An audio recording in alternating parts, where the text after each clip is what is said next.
నమస్కారం.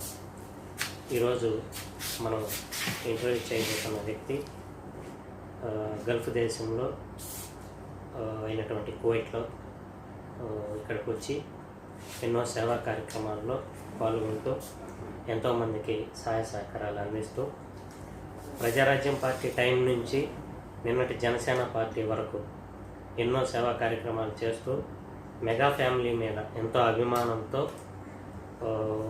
జనసేన పార్టీ తరఫున ఒక కార్యకర్తగా కువైట్లో ఎన్నో గ్రూపులు పాల్గొంటూ గ్రూపుల్లో తన సహాయ సహకారాలు తన శక్తి బుద్ధి చేస్తున్నటువంటి ఉప్పుటూరి పవన్ గారిని ఈరోజు మనం ఇంటర్వ్యూ చేయబోతున్నాము. నమస్కారం పవన్ గారు. నమస్కారం. ఎలా ఉన్నారు? బాగున్నారా?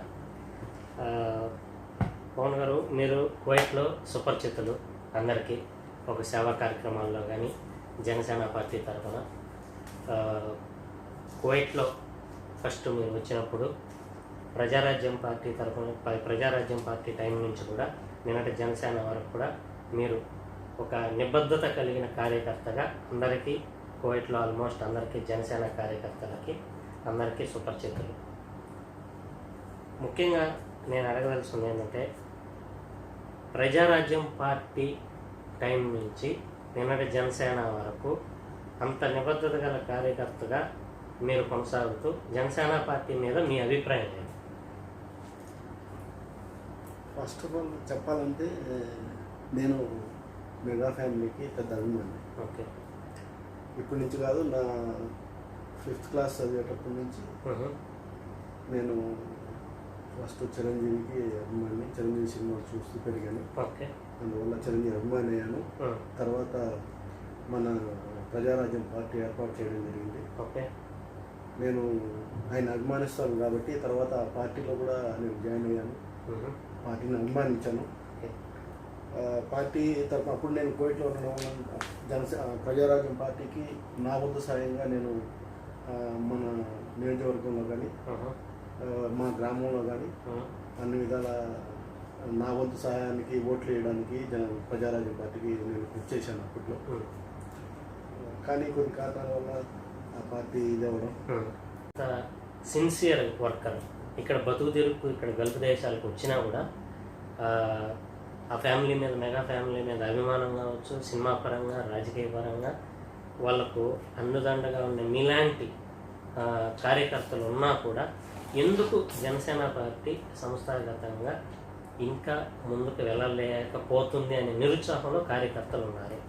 జనసేన పార్టీ అనేది సేవా కార్యక్రమాలకే పరిమితమైంది కానీ రాజకీయ పార్టీగా ఇంకా పూర్తి స్థాయిలో దాన్ని ఎస్టాబ్లిష్ చేయలేకున్నారు అధ్యక్షులు పవన్ కళ్యాణ్ గారు అని బయట టాక్. దీని మీద మీరేమంటారు? వాస్తవంగా చెప్పాలంటే 2014లో పార్టీ ఎలక్షన్లో పోటీ చేయకపోవడం కొంత మైనస్ పార్టీ. ఓకే. ఎందుకంటే పొత్తు పెట్టుకున్నప్పటికీ కూడా అంటే బీజేపీతో కానీ ఇట్లా తెలుగుదేశంతో కానీ పొత్తు పెట్టుకున్నప్పుడు కూడా కొన్ని సీట్లకైనా మనం పరిమితమైన సీట్లకైనా చేసుంటే అక్కడ అసెంబ్లీలో కానీ పార్లమెంట్లో కానీ మన జనసేన వాయిస్ కానీ జనసేన పార్టీ అనేది నాయకత్వం అనేది ఉండిండేది. నెక్స్ట్ ఎలక్షన్ కూడా అదే నాయకత్వం మళ్ళీ కంటిన్యూ అయ్యిండేది. నెక్స్ట్ ఎలక్షన్ కూడా అక్కడ ఏం జరిగిందంటే, మనం ఏమి ఆశించకుండా ఏదో వాళ్ళకు సపోర్ట్ చేస్తున్నాము అనే ఒక దీన్ని ముందుకు తీసుకెళ్లాలా అనే దాని ఉద్దేశంలో అది అతి తక్కువ సమయం ఉండడం పార్టీ ఏర్పాటు చేసిన తర్వాత దాన్ని ఇది చేయలేకపోయారు. తర్వాత 2019 టైం ఎక్కువ ఉంది. 2019 అప్పుడు కూడా ఆ పార్టీని బలోపేతం చేయడానికి అన్ని కమిటీలు, నియోజకవర్గం కమిటీలు కానీ పార్లమెంట్ కమిటీలు కానీ తర్వాత గ్రామ స్థాయిలో కానీ బూత్ కమిటీలు కానీ ఇవన్నీ ఏర్పాటు చేసుకోలేకపోవడమే మైనస్ పాయింట్. 2019లో అంత ఘోర పరాజయం అవడానికి కూడా కారణం సంస్థాగతంగా దాన్ని బలోపేతం చేసుకోలేకపోవడం. ఇప్పుడు కూడా కాలేదనేది. ఇప్పటికి కూడా కాలేదంటే ఇప్పుడు ఆల్రెడీ అన్ని కమిటీలు ఏర్పడాయి. బూత్ కమిటీలు గ్రామ స్థాయిలో మండల స్థాయిలో కమిటీలు మాత్రమే బ్యాలెన్స్ లో ఉన్నాయి. ఆల్రెడీ అన్ని కమిటీలు ఏర్పాటు చేసినాం. నియోజకవర్గంగా కానీ పార్లమెంట్ వర్గంగా కానీ ఇవన్నీ కమిటీలు ఏర్పడాయి. కానీ ఈ బూత్ కమిటీలు వీటిపైన ఇప్పుడు దృష్టి పెట్టున్నారు పవన్ కళ్యాణ్ గారు. ఈ కరోనా వల్ల దీన్ని ఇది చేయలేదు, ఇంకా రిలీజ్ చేయలేదు. ఇవి కూడా మన నియోజకవర్గం ఎవరైతే ఇన్ఛార్జీలుగా ఇచ్చారో వాళ్ళకే ఈ పవర్స్ ఇచ్చారు. ఇది గ్రామ స్థాయిలో కానీ బూత్ కమిటీలు కానీ ఏర్పాటు చేయండి అంటే అసలు సిసలైన కార్యకర్తలు మీకు అనుకూలంగా ఉండే కాకుండా నిజమైన కార్యకర్తలు పనిచేసే వాళ్ళని చేయండి. అది కూడా మాకు తెలుసు, మీరు ఎవరిని చేస్తారు ఏంటనేది మేము మీ ఇదిని బట్టి అనేసి వాళ్ళకి బాధ్యతలు అప్పగించారు. అది ప్రాసెస్ లో ఉంది, జరుగుతూ ఉంది. 2014లో జనసేన పార్టీ అండ్ బీజేపీ విజయకేతనం ఎగరవేయడం 2024. ఓకే, ఖచ్చితంగా. మరి జనసేన పార్టీ 2014లో తెలుగుదేశం పార్టీకి బీజేపీ పార్టీకి ఉమ్మడి వాళ్ళకు మద్దతు ఇవ్వడం జరిగింది. అధికార పార్టీలు 5 సంవత్సరాలు ఉన్నారు. ఆ 5 సంవత్సరాలు కూడా పవన్ కళ్యాణ్ ప్రశ్నిస్తాను అనే ఉద్దేశంతోనే పార్టీ పెట్టారు. 5 సంవత్సరాలు గడిచిపోయింది. తెలుగుదేశం ప్రభుత్వంలో సంక్షేమ పథకాలు కానివ్వండి, లోటుపాట్లు కానివ్వండి, ఆ ప్రభుత్వం అయిపోయింది. ఎప్పుడు కూడా ఎక్కడా కూడా ప్రశ్నించలేదు. ఒక్క మాట కూడా 5 సంవత్సరాలు సినిమా షూటింగ్లకే పరిమితమయ్యారు. 2019 ఎలక్షన్ల తర్వాత వైఎస్ఆర్ పార్టీ అధికారంలోకి వచ్చిన తర్వాత ప్రతి చిన్న విషయం మీద కూడా ప్రశ్నిస్తూ ఉంటాడు పవన్ కళ్యాణ్. మ్యాటర్ లేని ప్రశ్నలన్నీ ఇస్తూ ఉంటాడు. ప్రతిపక్ష పాత్ర పోషించడం లేదు అని బయట వైఎస్ఆర్ పార్టీ వాళ్ళ ఆరోపణ. దీని మీద మీరేమంటారు? దీంట్లో వాస్తవం లేదు, ఇది అవాస్తవం. ఎందుకంటే 2014 ఎలక్షన్ అయిపోయిన తర్వాత ఆ గవర్నమెంట్ ఏదైతే ఏర్పడిందో దానికి 1 సంవత్సరం కానీ 1.5 సంవత్సరం కానీ, అది కాక మనం కొత్తగా ఒక రాష్ట్రం ఏర్పాటు జరిగింది. దీనికి కొంత టైం ఇద్దాము. కొత్త ముఖ్యమంత్రి అంటే అనుభవం ఉండే ముఖ్యమంత్రి, కొత్త రాష్ట్రము, దాని యొక్క విధానాలు రాష్ట్రాన్ని ముందుకు తీసుకెళ్ళడానికి లోటు బడ్జెట్లు ఇవన్నీ ఉన్నాయి కాబట్టి ఒక టైం ఇద్దాము, తర్వాత ఎట్లుంటుంది అనేసి మేము జనసేన పార్టీ పవన్ కళ్యాణ్ గారు అధ్యక్షుడు కొంచెం టైం ఇవ్వడం జరిగింది టీడీపీకి. ఇచ్చిన తర్వాత ఏదైతే ఇప్పుడు అమరావతి భూములు ఉన్నాయో భూముల ఇష్యూ పైన, భూములు అయితే ఏదైతే వాళ్ళకు రైతులకే ఇది లేకుండా గవర్నమెంట్ తీసుకుంటుంది అని ఇది వచ్చిందో దానిపైన పవన్ కళ్యాణ్ గారు వెళ్ళి అక్కడ పోరాడారు. దానిపైన తీసుకుంటే గన నేను అక్కడే నిరాహార దీక్ష చేస్తాను. మన వైసీపీ వాళ్ళకి అది తెలుసో తెలీదు. ఇలాంటి సమస్యలు అలాగే ప్రతిమ కాలేజీ వాళ్ళు కానీ అలాంటి సమస్యలు, చాలా సమస్యలు, దగ్గర ఒక 21 సమస్యల పైన టీడీపీ గవర్నమెంట్ లోనే పవన్ కళ్యాణ్ గారు అటెండ్ చేయడం జరిగింది.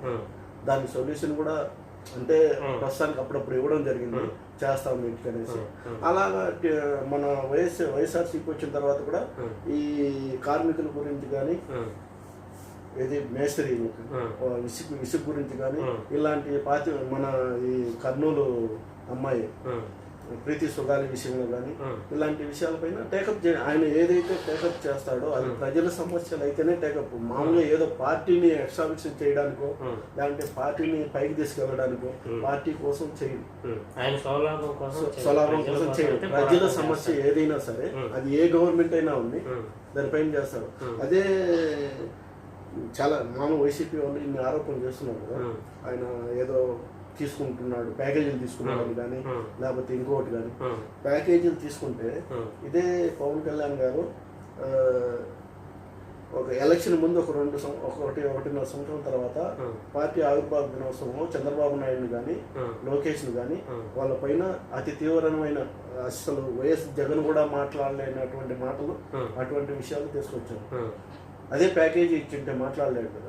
ప్యాకేజీ ఇచ్చింటే వాళ్ళు చెప్పిండ్రు అపోజిట్, లేదు ప్యాకేజీ తీసుకున్నారు అని ప్రూవ్ అయ్యేది కంటే మీ గవర్నమెంట్ ఇప్పుడు వచ్చింది జగన్మోహన్ గవర్నమెంట్, మీరు రుజువు చేయొచ్చు.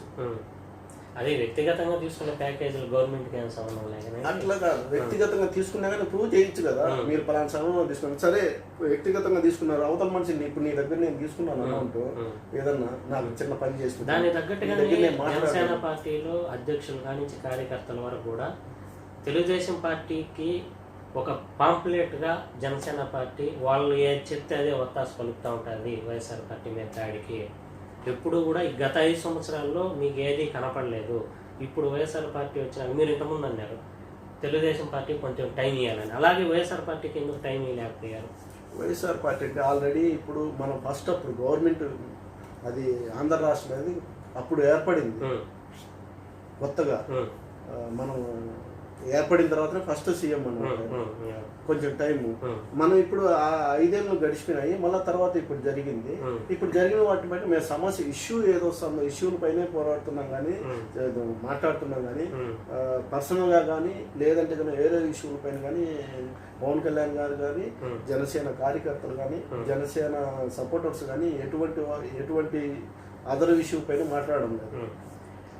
గల్ఫ్ దేశంలో జనసేన పార్టీకి క్యాడర్ చాలా బలంగా ఉంది అని ఇండియాలో కానివ్వండి ఇక్కడ ఉన్న వాళ్ళకి కానీ అందరికీ తెలుసు. చాలా బలంగా ఇక్కడ కార్యకర్తలు నిబద్ధతతో పనిచేస్తున్నారు. మరి ఈ నిబద్ధతకు తగిన గుర్తింపు ఇక్కడ ఉన్న కార్యకర్తలకు పార్టీ తరఫున లభిస్తుందా లేదా? 100%. నాకు తెలిసి ఇండియాలో కంటే కూడా ఇండియాలో ఉండే కార్యకర్తల కంటే కూడా మన కువైట్ కానీ ఇతర ఈ కంట్రీలలో ఉండే జనసేన కార్యకర్తలు చాలా ఎక్కువ. చాలా కార్యక్రమాలు చేయడం కానీ చాలామంది ఉన్నారు. మామూలుగా అయితే మేము ఇప్పుడు ఒకటి గల్ఫ్ సేన జనసేన అని ఒక 6 దేశాలు కలిపి టీమ్గా ఏర్పడ్డాం. ఎక్కడ ఏ సమస్యలు వచ్చినా ఏ నియోజకవర్గం వెళ్ళి ఏ సమస్యలు ఉన్నా వాటిపైన స్పందించడం కానీ వాటిపైన ఇది చేయడం కానీ మీడియా పరంగా ఏదైనా వచ్చినా కానీ దాన్ని తిప్పికొట్టడానికి అన్ని విధాలుగా ఒక ఇది కూడా ఏర్పడింది. కానీ మాకు కూడా గుర్తింపు ఉంది. ఇతర దేశాల్లో పనిచేసే ప్రతి జనసేన కార్యకర్తకి గుర్తింపు. ఈ మధ్య కూడా మీరు చూసారా లేదో జనసేన ఒక లెటర్ ప్యాడ్ మీద రిలీజ్ చేశారు మా ఎన్ఆర్ఐలు అందరికీ ఫ్రీగా పాలసీ చేశారు. ఎన్ఆర్ఐ అంటే ఏదన్నా ప్రమాదం జరిగితే పార్టీ తరఫున అమౌంట్ ఇచ్చేటట్లుగా, అంటే గవర్నమెంట్ పాలసీ అది ఏపీఎన్ఆర్టీ తరఫున ఆ పాలసీకి ఆ ఫస్ట్ ప్రీమియర్ ఏదైతే డబ్బులు ఉన్నాయో అవి మన జనసేన వాళ్ళు ఇచ్చేటట్టుగా కూడా మన పార్టీ తరఫున మాకు లెటర్ ప్యాడ్ పైన రిలీజ్ చేసేది.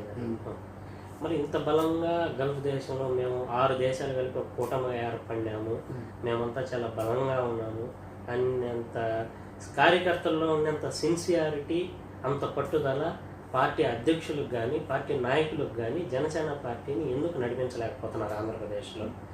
వైఎస్ఆర్ పార్టీ ప్రభుత్వం ఏర్పరిచిన గట్టిగా 3 నెలలు లేదంటే 4 నెలలు తిరగక ముందునే ఎందుకు బీజేపీ పార్టీతో మీరు జతకట్టాల్సి వచ్చింది? బీజేపీ పార్టీతో అంటే బీజేపీ పార్టీతో సిద్ధాంతపరంగా 2014 ఎలక్షన్లో 2019 ఎలక్షన్లో మీరు వామపక్ష పార్టీలందరినీ కలుపుకొని మీరు ముందుకెళ్ళారు. జనసేన పార్టీ వామపక్ష భావాజలంతో నేను ఉంటాను ఎప్పుడు అని అధ్యక్షుడు పవన్ కళ్యాణ్ గారు పదే ఎన్నో మీటింగ్లో చెప్పారు.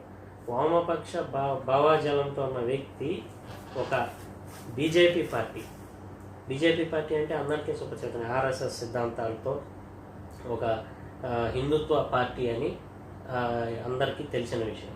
అలాంటి పార్టీ సిద్ధాంతాల పరంగా మీ ఇద్దరికి అసలు పొత్తు ఎలా కుదిరింది? అంటే ఫస్ట్ చెప్పాలంటే మేము పార్టీ ఆవిర్భావం కాకముందే మోడీ గారిని కలిసడం జరిగింది. పార్టీ అయిన తర్వాత కూడా ఫస్ట్ మేము మద్దతు ఇవ్వడం బీజేపీకే, టీడీపీకి ఇవ్వలేదు. బీజేపీకి ఇస్తే బీజేపీ టీడీపీ రెండు అలయన్స్ కాబట్టి తప్పనిసరిగా టీడీపీకి ఇవ్వాల్సి వచ్చింది. అలా ఫస్ట్ 2014 ఎలక్షన్లో 2019 వచ్చేటప్పటికి మేము ఇండివిజువల్గా వెళ్ళాలనుకున్నాం. కానీ ఈ సిపిఐ సిపిఎం ఈ వామపక్ష పార్టీలు ఇవన్నీ కూటమిగా ఉంటే బాగుంటుంది, మీరు ప్రజా సమస్యలపైన పోరాడతారు, ప్రజా సమస్యలు మేము ఎప్పుడే పోరాడుతూనే ఉన్నాము కాబట్టి మీ భావజాలం మా భావజాలం ఒకటే కాబట్టి కలిసి వెళ్దాం. ఇప్పటికి కూడా పవన్ కళ్యాణ్ గారి భావజాలం అదే. కాకపోతే మన భారతదేశంలో ఇప్పుడున్న పరిస్థితులను బట్టి ఇంతకుముందు గవర్నమెంట్లకు కానీ ఇప్పటి గవర్నమెంట్ కానీ ఇది ఇండియాకి చాలా అవసరం. బీజేపీ పరిపాలన ఇండియాకి చాలా అవసరం కాబట్టి దాన్ని బలోపరుస్తూ ఆ పార్టీతో ఆంధ్రప్రదేశ్లో కూడా ఇది కావాలంటే రేపు 2019 ఎలక్షన్కి పార్టీని ఎస్టాబ్లిష్ చేస్తూ ఒక లైమ్లైట్లోకి రావాలంటే ఖచ్చితంగా బీజేపీ జనసేన అలయన్స్ తప్పనిసరి అనే దీంతో పార్టీతో ఇదవ్వడం జరిగింది. మరి రహస్యమిత్రుడు చంద్రబాబు నాయుడు గారు తెలుగుదేశం పార్టీ ఉన్నాయి కదా, దానితో ఇప్పుడు అలయన్స్ మాకు ఎప్పుడు అలయన్స్ చంద్రబాబు నాయుడు ఇప్పుడే చెప్పడం జరిగింది. ఫస్ట్ కూడా మేము చంద్రబాబు నాయుడుకి అలయన్స్ పెట్టుకోలేదు. బీజేపీతో అలయన్స్ ఉన్నాయి కాబట్టి తప్పనిసరి ఈ 2 అలయన్స్ లో ఉన్నాయి 2014లో, దానికి తప్పనిసరి ఇవ్వాల్సి వచ్చింది కాబట్టి అది కాక అనుభవమైన ముఖ్యమంత్రి గత 10 సంవత్సరాలుగా సీఎం చేస్తున్నాడు. కొత్త రాష్ట్రము బాగుంటుందనే ఉద్దేశంతోనే ఇవ్వడం జరిగింది. కానీ మేము అతనికి మిత్రుత్వం కానీ శత్రువులు కానీ కాదు. పవన్ కళ్యాణ్ గారు చెప్పినంత నిబద్ధతగా దాని మీద అంత పట్టుదలగా ఉన్నాడు. ఏ మాట మీద కూడా ఇప్పుడు చెప్పింది రేపు మళ్ళీ ఏదో చెప్పేస్తూ ఉంటాడు. కర్నూలు పోతే కర్నూలు రాజధాని కావాలంటాడు. అమరావతి పోతే అమరావతి నుంచి 1 సెంటు కూడా కదిలీలేరు అంటాడు. ఉత్తరాంధ్ర అట్లా సైడ్ వెళ్తే విశాఖపట్నం, వైజాగ్ అట్లా నాకు ఈ ప్రాంతం అంటే ప్రాణము, ఈ ప్రాంతం అంటే నేను ఇక్కడే పెరిగాను, నాది ఈ ఏరియా నేను అని అంటాడు. ఒక రాజకీయ పార్టీ అధ్యక్షుడిగా ఉన్నంత రాజకీయ పార్టీ మీద, రాష్ట్రం మీద అంత అవగాహన ఇంకా పవన్ కళ్యాణ్ గారికి ఏర్పడలేదు. ఈరోజు చెప్పిన మాట రేపు చెప్పడు అనే ఒక ఉద్దేశం. ఆయనకి అవగాహన అనేది 100% అవగాహన ఉంది కాబట్టి ఒక రాజకీయ పార్టీని స్థాపించారు. లేదంటే ఒక పార్టీలో పార్టీలో చేరి ఏదో ఎంపీ గానో లేకపోతే ఒక ఎమ్మెల్యే గానో కన్వర్ట్ చేశారు. ఒక పార్టీని స్థాపించడం అంటే ఆషామాషా కాదు. అది కూడా ఒక 5 సంవత్సరాలు మళ్ళీ ఇప్పుడు రన్నింగ్ చేయాలంటే ఎవరికి అయ్యేది కాదు. అలా కాకనే ప్రజారాజ్యం పార్టీని విలీనం చేసింది. కాబట్టి ఆ పార్టీని పెట్టడం అంటే 100% ఆయనకు దాని మీద ఉంది. కాకపోతే ఏంటంటే కర్నూలుకి వెళ్ళినప్పుడు కర్నూలు అంటే మొట్టమొదటి ఆంధ్రప్రదేశ్ మొట్టమొదటి రాజధాని కర్నూలు. ఇది చెన్నై నుంచి సపరేట్ అయింది. ఇక్కడ ఇది వెనకబడిన ప్రాంతం కాబట్టి ఇక్కడే పెట్టండి, నో ప్రాబ్లం, పెట్టమని చెప్పాడు. ఇక్కడైతే నాకైనా అభ్యంతరం లేదు అని. కానీ 3 రాజధానులు అనేది ఒకసారి పెట్టండి. మరి ఆ మాట 2014 తర్వాత చంద్రబాబు నాయుడుకి ఎందుకు చెప్పలేకపోయాడు? కర్నూలులోనే పెట్టండి, వెనకబడిన ప్రాంతం కదా అని. ఎప్పటికి? అప్పుడు అమరావతి పెట్టకముందు అప్పటికి మిత్రపక్షం కదా జనసేన పార్టీ. మిత్రపక్షం అంటే ఆ మిత్రపక్షంలో ఉన్నప్పటికి కూడా అది నువ్వు రాయలసీమ వాసివే, ఇన్నేళ్ళ నుంచి వెనకబడిన ప్రాంతము రాయలసీమ వాసం. రాయలసీమ చాలా బలమైన కేడర్ ఉంది జనసేనకు. రాయలసీమ కడప జిల్లాలో కోడూరులో కూడా, మీ ప్రాంతమైన కోడూరులో కూడా బలమైన కేడర్ ఉంది జనసేన పార్టీకి. అలాంటప్పుడు ఎందుకు రాయలసీమను టేకప్ చేసి అప్పుడే చంద్రబాబు నాయుడు చెప్పి కర్నూలులో పెట్టించలేదని? చంద్రబాబు నాయుడుకు చెప్పడానికి మాకు అసెంబ్లీలో దాంట్లో మాట్లాడడానికి కానీ ఇప్పుడు కూడా లేదు కదా. ఇప్పుడు ఉంది మాకు. ఎక్కడ ఉంది? అసెంబ్లీ ఒక ఎమ్మెల్యే ఉన్నాడు. మీకు మీ ఎమ్మెల్యేనే కదా. ఒక ఎమ్మెల్యే మాకు ఆ స్పోర్ట్స్ లేదు అక్కడ మాట్లాడదాన్ని. ఇప్పుడు అక్కడ ఒక కమిటీ ఏర్పాటు చేసి సెంట్రల్ గవర్నమెంట్ ఎక్కడైతే రాజధాని ఉంటుంది బాగుంటుంది ఏంటి అనేది ఒక కమిటీ ఏర్పాటు చేసి పలానా ప్లేస్ అని చెప్పిన తర్వాత దానికి ప్రతిపక్షంలో ఉన్న జగన్ కూడా అప్పుడు ఆమోదం తెలిపారు అసెంబ్లీలో. మాకు అసెంబ్లీలో అది మాట్లాడడానికి లేదు, ఆమోదం తెలపడానికి కానీ ఆమోదం చెప్పడానికి కానీ. కాబట్టి వాళ్ళు అక్కడ నిర్ణయించుకుని అక్కడ ఇచ్చేసారు కాబట్టి దాన్ని కంటిన్యూ చేయమని చెప్తాను. కాకపోతే మేము కర్నూలులో పెడితే మేము వ్యతిరేకం కాదు, లేదంటే శ్రీకాకుళంలో పెడితే మేము వ్యతిరేకం కాదు. ఒక్క చోట రాజధాని అనేది, ఇప్పుడు రాజధాని అనేది ఒక యూపీ ఎత్తుకుంటే లక్నో, మహారాష్ట్ర ఎత్తుకుంటే బాంబే, అట్లా అన్ని ప్రదేశాలకి ఒక్కటే ఉంటుంది చెప్పేదాన్ని. ఇప్పుడు హైదరాబాద్, తెలంగాణ హైదరాబాద్, ఏపీ ఆంధ్రప్రదేశ్ కంటే ఏం చెప్తావు రాజధాని? కర్నూలు అని చెప్తావా? అన్ని ప్రాంతాలు డెవలప్ కోసం నేను చేస్తున్నాను. ఇది కరెక్ట్, ఇది కరెక్ట్.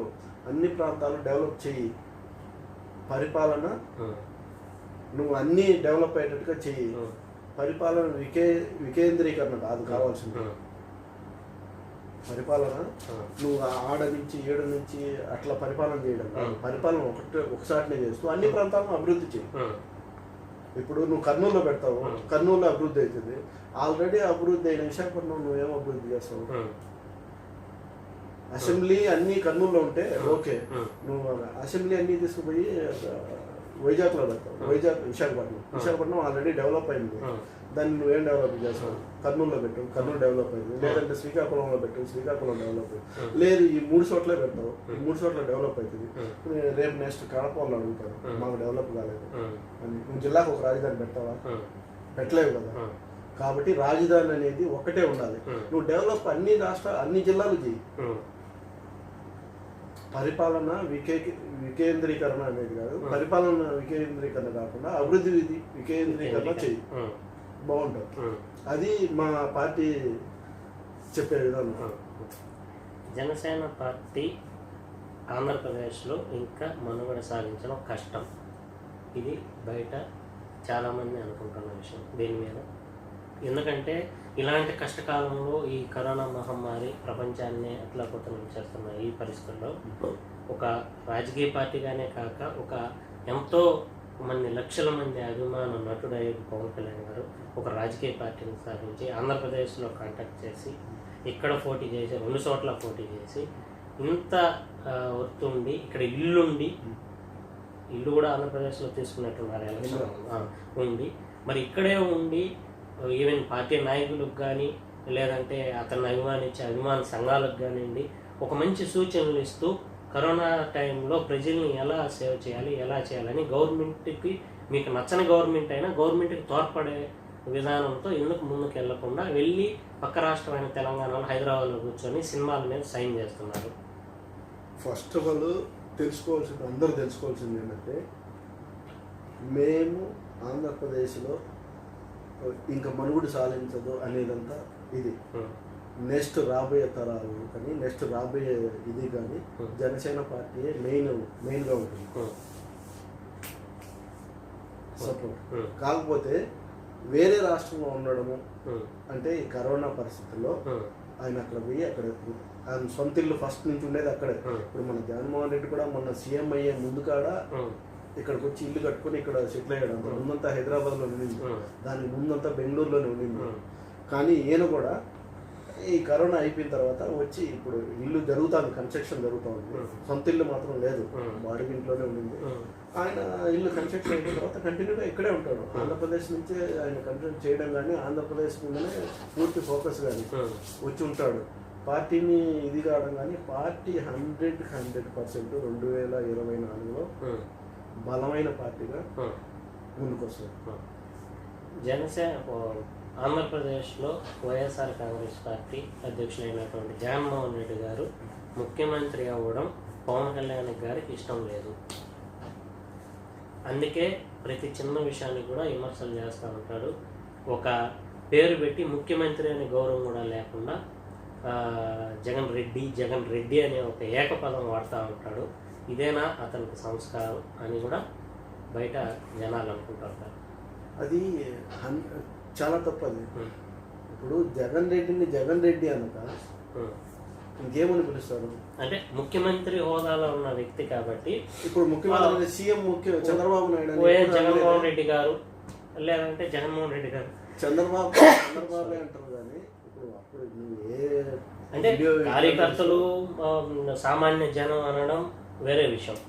ఒక మీటింగ్ పెట్టి ప్రెస్ మీట్లో కానివ్వండి మిగతా విషయాల్లో కానివ్వండి ఒక పార్టీ అధ్యక్షులు, ప్రతిపక్ష పార్టీ అధ్యక్షులు అలాంటి హుందాగా ఉండాల్సిన వ్యక్తి ఏదో ఒక పర్టికులర్గా ట్యాగ్ ఉపయోగించి ఒక కులం పేరు సమ్ రెడ్డో నాయుడు ఏదో ఒకటి ఉపయోగించి జగన్ రెడ్డి అని పదే వాడడం దేనికి సంకేతం? అది తప్పు కదా. ఆయన సైన్ చేసేటప్పుడు కూడా సైన్లో కూడా రెడ్డి అనే ఉంటారు. ఆయన రెడ్డి అంటున్నాడని ఆయన ఎందుకు గౌరవించడం లేదు, ఇష్టం లేదు. జగన్ గారు అని అంటాడు, జగన్మోహన్ రెడ్డి అంటాడు, జగన్ రెడ్డి గారు అంటారు. ఆయన వాడే పదాలు అట్లాగానే ఉంటారు. జగన్ రెడ్డి గారు లేదంటే జగన్ రెడ్డి మీరు చేసే పనులు అని అట్లా సంపాదించడం జరుగుతుంది. జగన్ రెడ్డి అంటే దాంట్లో తప్పేం లేదు. నువ్వు రెడ్డిది ఉత్త జగన్ అన్నా కానీ మేము రెడ్డి కదా ఎందుకు అనలేదని అన్నా కానీ దానికి ఇది జగన్ రెడ్డి అన్నాడంటే నీకు రెడ్డి నువ్వు రెడ్లే కదా. ఆడ రెడ్డి సమస్య కాదు, ముఖ్యమంత్రి గారనే హోదా కూడా ఇవ్వకుండా ఏకపదంతో ఏకవచనంతో జగన్ రెడ్డి అన్నట్టుగానే మాట్లాడతాడు. కానీ ముఖ్యమంత్రి గారు జగన్ గారు ఇలా అనే పదం ఎవరు ముఖ్యమంత్రి గారు అని కానీ సీఎం జగన్ అని కానీ ఎవరు వాడరు. ఇంత ముందున్న చంద్రబాబు నాయుడు కానీ లేదంటే కేసీఆర్ అంటారే కానీ లేదంటే కన్నా కేసీఆర్ గారు కూడా ఉపయోగించి సీఎం కేసీఆర్ లేకుంటే సీఎం జగన్ సీఎం చంద్రబాబు అని మాట్లాడుతారు. అది ఎప్పుడంటే ఆయన పదవిని చెప్పాలన్నప్పుడు ఆయన ఏ పోస్ట్లో ఉన్నాడు అనేది ఇది కావాలన్నప్పుడు ఒక సీఎం కానీ లేదంటే ఒక మంత్రిని అయితే మంత్రి చూడాలనేది కానీ అట్లా కొంత పేరు ముందు అది జోడించి చెప్పడం జరుగుతుంది. అంతేగాని ఉద్దేశపరంగా జగన్ సీఎం అవ్వడానికి ఎవరైనా అవ్వచ్చు సీఎం, దానికి మనకు ఇష్టం లేకపోవడం ఏంటి, అదంతా ఇదేమి. ఆయనకు ఎవరైనా సీఎం ఇప్పుడు ఆంధ్రప్రదేశ్ ఎవరైనా ఇప్పుడు ఆంధ్రప్రదేశ్లో ఉన్నటువంటి అధికార పార్టీ అయినటువంటి వైఎస్ఆర్ కాంగ్రెస్ పార్టీ మంచిగా పరిపాలిస్తూ ఉంది ప్రజల్ని. ఈ కరోనా కష్టకాలంలో కూడా వాళ్ళకి సంక్షేమ పథకాలు కానీ బీసీ కులస్తులకు కానీ ఈ అమ్మఒడి పథకం కానీ అలాగే నిన్న కూడా నాడు నేడు అనే ప్రోగ్రాం కానీ ఇలాంటి సంక్షేమ పథకాలన్నీ పెడుతూ ఉంటే నిజం ఉంటే నిజాయితీ ఉంటే నేను ఎవరినైనా మెచ్చుకుంటాను అన్న పవన్ కళ్యాణ్కి ఇన్ని మంచి పథకాలు కనిపించడం లేదా? సైలెంట్గానే ఉంటున్నాను. అంటే మంచి పథకాలే కానీ అవి మాకు కూడా పవన్ కళ్యాణ్ కానీ మేము కానీ ఇంతకుముందు కూడా టీటీడీ గురించి ఏదో చెప్తే అది మంచి చేశాడు, మా లెటర్ ప్యాడ్ పైన మేము రిలీజ్ చేశాడు పవన్ కళ్యాణ్ పార్టీ నుంచి రిలీజ్ చేశాడు, మంచి పని చేశాడని. మంచి చేస్తే మంచి అని చెప్తాం. కానీ ఇక్కడ ఏంటంటే కొన్ని బీసీ వర్గాలు కానీ ఎవరికైనా చేసేది మంచి పని డైరెక్ట్, అది కాక ఇంత ముందు చేసిన వాళ్ళకంటే కూడా ఇప్పుడు డైరెక్ట్గా ఎవరైతే ఉన్నారో వాళ్ళకి అకౌంట్లో పడిపోతుంది కాబట్టి ఇంకా మంచి పని. దాన్ని మేము కూడా లబ్ధిదారులకి డైరెక్ట్గా చేస్తాం మంచి పని. కానీ నిజమైన లబ్ధిదారులు చేరుతా ఉందా లేదంటే పార్టీ కార్యకర్తలు చేరుతా ఉందా లేదు వాళ్ళకు సపోర్ట్ చేసిన వాళ్ళకి చేరుతా ఉందా? అలా కాకుండా ఆ కమ్యూనిటీలోనే కొంచెం ఇదైన వాళ్ళకి చేరుతా ఉందా అనే దానికి ఒక ఎగ్జాంపుల్ చిన్నది. ఒక న్యాయ బ్రాహ్మణ్స్ వాళ్ళకి షాపులు ఉన్న ప్రతి ఒక్క వ్యక్తికి 10,000 రూపాయలు, షాపు ఓనర్ 10,000 రూపాయలు ఇస్తే ఒక షాప్లో 3 కానీ 2 కానీ 4 కానీ పనిచేస్తారు. షాప్లో పనిచేసే వాళ్ళు ఇబ్బంది పడతారా? వర్కర్ షాపు యజమాని ఇబ్బంది పడతారా? నువ్వు యజమానికి 10,000 ఇచ్చినప్పుడు వర్కర్ ఎక్కడికి వెళ్ళాలి? సరే న్యాయ బ్రాహ్మణుడికి అందరికీ మేలు చేస్తారు. న్యాయ బ్రాహ్మణుల్లో ఒక షాప్ ఉన్న వాళ్ళకి ఇచ్చితే మిగతా వాయిద్య కళాకారులు వాళ్ళకి ఒక సీజన్లో మాత్రమే వాళ్ళకి ఏదన్నా ఆధారం ఉంటుంది, మిగతా అప్పుడు ఏమి ఉండదు. ఎందుకంటే వాయిద్యం అది పెళ్లిళ్ళ సీజన్ ఇంకో సీజన్ అట్లా సీజన్లో వాళ్ళ పరిస్థితి ఏంటి? వాళ్ళకి ఎవరు ఇవ్వాలి? గవర్నమెంటే ఆదుకోవాలి కదా. నువ్వు షాపులకి ఇచ్చేసి న్యాయ బ్రాహ్మణులు అందరికీ మేలు చేసామంటే ఎట్లా అవుతుంది? అలా అన్ని కులాలు రజకుల్లో కానీ మిగతా గౌళ్ళు కానీ ఇంకా మిగతా అన్ని క్యాస్ట్లలో ఆటో వాళ్ళకు కూడా ఇలాంటి సమస్యలన్నీ కరెక్ట్గా అందరికి ఇవ్వడం లేదనేది నా అభిప్రాయం. ఆంధ్రప్రదేశ్లో ప్రతిపక్ష పార్టీ అయినటువంటి తెలుగుదేశం పార్టీ జనసేన పార్టీ కానీ ఇద్దరు కానివ్వండి, మీ ప్రతినిధి ఎమ్మెల్యే కూడా అక్కడ అసెంబ్లీలో ఉన్నారు కాబట్టి ఉన్న ఒకే ఎమ్మెల్యేని నిలబెట్టుకోలేక ఎందుకు పార్టీ అంత స్ట్రగుల్స్ ఫేస్ చేస్తూ ఉన్నది? ఆ ఒక్క ఎమ్మెల్యేని ఎందుకు మీతో కలిసి రాలేకపోతున్నాడు? మీ పార్టీ అధ్యక్షుల్ని కలిసేదానికి కూడా అతనికి అవకాశం ఇవ్వకుండా ఎందుకు అతన్ని దూరం పెడుతున్నారు? పార్టీ అతనికి అవకాశం ఇవ్వలేదు అనేది అవుతుంది. ఎందుకంటే మా బీఫామ్ మీద గెలిచాడు, మా పార్టీ కార్యకర్తల వాళ్ళ శ్రమ పైన గెలిచాడు, మా పార్టీ కార్యకర్తలు అందరూ కలిసికట్టుగా పనిచేస్తే గెలిచినవి. కాకపోతే అతనికి ఏంటంటే వైఎస్ఆర్సీపీలో టికెట్ రాకపోతే ఈ పార్టీలోకి వచ్చాడు. వైఎస్ఆర్సీపీలో ఇంతకుముందు పనిచేశాడు ఎలక్షన్ వరకు. ఆ పార్టీలో టికెట్ రాకపోతే ఇక్కడికి వచ్చాడు. ఇక్కడికి వచ్చిన తర్వాత మేము పార్టీ బీఫామ్ ఇవ్వడం జరిగింది, పార్టీ పేరు గెలిచాడు. కానీ అతను చెప్పే వర్షన్ ఏంటంటే నాకు పనులు జరగాలంటే నేను ఆ పార్టీతో ఉండాలి, ఆ పార్టీతో ఇదే ఉండాలి. అతని స్వార్థం కోసం ఆ పార్టీలో టికెట్ ఇవ్వకుంటే ఈ పార్టీలోకి వచ్చి టికెట్ తీసుకున్నారు, ఆ పార్టీకి అతను విధేయుడు అని తెలిసినప్పుడు మీ అధ్యక్షులు ఎందుకు మాకు టైం తక్కువగా ఉంది, ఎలక్షన్ టైం తక్కువ. రాజోల్ నుంచి ఎస్సీ క్యాండిడేట్ రిజర్వేషన్ ఏదో వ్యక్తి వచ్చాడు, అందరికి సుపరిచితుడే, మా పార్టీ తరఫున కూడా అందరూ సపోర్ట్ చేశారు. అతనికి అన్ని విధాల మంచి వ్యక్తి, ఎటువంటి ఇది లేదు, ఇవ్వండి ఇవ్వడం జరిగింది. చూశాము, ఇచ్చాము. ఇది పరిస్థితి. అలాగే జనసేన పార్టీ నుంచి కార్యకర్తలు లేదంటే ఒక మండల స్థాయి నాయకులు లేదంటే ఒక జిల్లా స్థాయి నాయకులు రిజైన్ చేసి వెళ్ళిపోవడం ఏదో కొన్ని లోపాల వల్ల లేదంటే పార్టీ సిద్ధాంతాల వల్ల లేదంటే పార్టీ నాయకులకి విభేదాలు రావడం వల్ల ప్రతి పార్టీలో జరిగే విషయాలే అయింది. కానీ రాష్ట్ర స్థాయి నాయకులు, గుర్తింపు పొందిన నాయకులు, పార్టీ అధ్యక్షులు పవన్ కళ్యాణ్ గారితో సమానంగా అంత ఫేమ్ ఉన్న నాయకులు అయినటువంటి నాయకులు కూడా ఎందుకు పార్టీ నుంచి దూరం అయ్యారు? పవన్ కళ్యాణ్ గారి బిహేవియర్ నచ్చక లేదంటే వాళ్ళకి సరైన ప్రాధాన్యత ఇవ్వక? ఇప్పుడు మీరు ఒక విషయం చూసుకుంటే వాళ్ళు బయటికి వెళ్ళిన తర్వాత ఎక్కడైనా కానీ ఏ నాయకుడైనా, పెద్ద నాయకుడు, మీరు చెప్పుకున్న ప్రతి నాయకుడు పవన్ కళ్యాణ్ బిహేవియర్ నచ్చుకుని నేను వెళ్ళాను అనే వాళ్ళు ఎవరు లేరు. చిన్ని క్వశ్చన్స్. ఇప్పుడు మన జేడి లక్ష్మీనారాయణ గారు ఆయన సినిమాలు తీస్తున్నాడు కాబట్టి నేను నాకు నచ్చలేదు, ఆయన ఫుల్ టైం ఉంటానన్నాడు రాజకీయాల్లో. ఇప్పుడు సినిమాలకు వచ్చాడు కాబట్టి నేను వెళ్తున్నాను.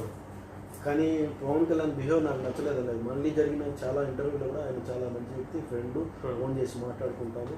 కానీ చిన్న చిన్న దీని వలన అని చెప్పారు. అలా వాళ్ళు ఏంటంటే నెక్స్ట్ 5 ఏళ్ల పాటు ఆ పార్టీలో ఉండడం, ఒక్క సీటు అధ్యక్షుడు వాళ్ళు కూడా ఓడిపోయారు, ఒక సీట్ వచ్చింది, ఆ సీట్ కూడా ఇట్లా ఇదవుతున్నారు. ఇంకా 5 ఏళ్ల పాటు నడవగలుగుతామా లేదా? తర్వాత మాకు మైనస్ పాయింట్ ఏంటంటే ప్రజారాజ్యం అనే పార్టీ జనసేనకు చాలా మైనస్. ఆయనే ఆ పార్టీని ఇది చేశాడు, ఈయన నిలవగలుగుతాడా, ఉండగలుగుతాడా అప్పటి వరకు అని మీమాంసలో వీళ్ళు ఎవరైతే ఉన్నారో మాకు ఇంకా రాజకీయ భవిష్యత్తు ఉండదేమో దీంట్లో కొనసాగితే లాస్ట్ వరకు అనే ఉద్దేశంతో వాళ్ళు బయటకు వెళ్ళడం. అంతేగాని పార్టీలో ఎటువంటి ప్రాధాన్యత తగ్గిందని కానీ లేదంటే పార్టీ వల్ల మాకు ఇది కానీ లేదంటే పవన్ కళ్యాణ్ బిహేవియర్ మాకు నచ్చలేదు, పవన్ కళ్యాణ్ మాతో మాట్లాడడం లేదని కానీ ఇలాంటి